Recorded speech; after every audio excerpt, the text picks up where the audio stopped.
प्रधानमंत्री नरेंद्र मोदी ने कहा, कांग्रेस ने देश में लंबे समय तक शासन किया है। यहां असम में भी कांग्रेस ने कई दशकों तक सरकार चलाई है, लेकिन जब तक कांग्रेस की सरकारें रही तब तक यहां विकास की रफ्तार धीमी रही और विरासत भी संकट में रही। भाजपा की डबल इंजन सरकार असम की पुरानी पहचान को सशक्त कर रही है और असम को आधुनिक पहचान से भी जोड़ रही है। कांग्रेस ने असम को नॉर्थ ईस्ट को अलगाव दिया, हिंसा दी, विवाद दिए।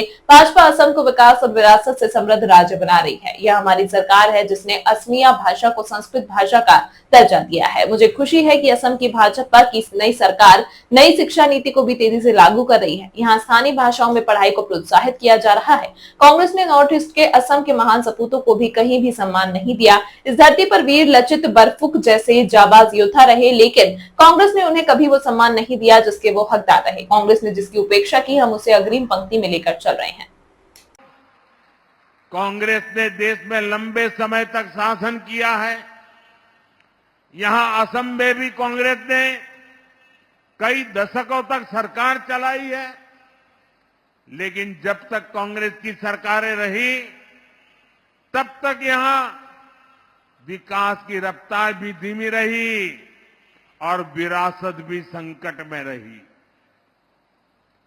बीजेपी की डबल इंजन सरकार असम की पुरानी पहचान को सशक्त कर रही है और असम को आधुनिक पहचान से भी जोड़ रही है।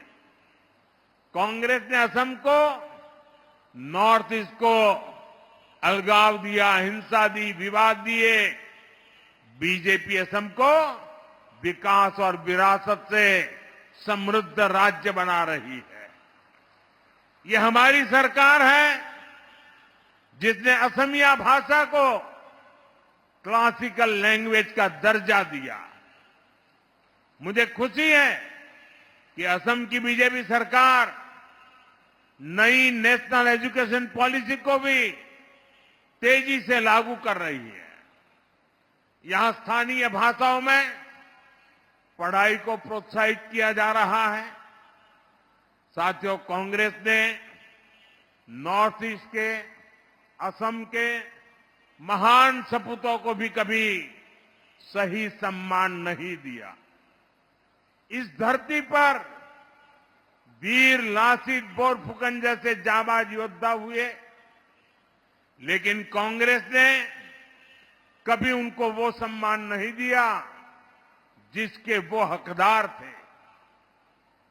हमारी सरकार ने लासित बोरफुकन की विरासत को सम्मान दिया। हमने उनकी 400वीं जन्म जयंती राष्ट्रीय स्तर पर मनाई। हमने उनके जीवनी को 23 भाषाओं में प्रकाशित किया। यहां जोरहाट में मुझे उनकी विशाल प्रतिमा का अनावरण करने का भी अवसर मिला था। कांग्रेस ने जिसकी उपेक्षा की, हम उसे अग्रिम पंक्ति में लेकर चल रहे हैं।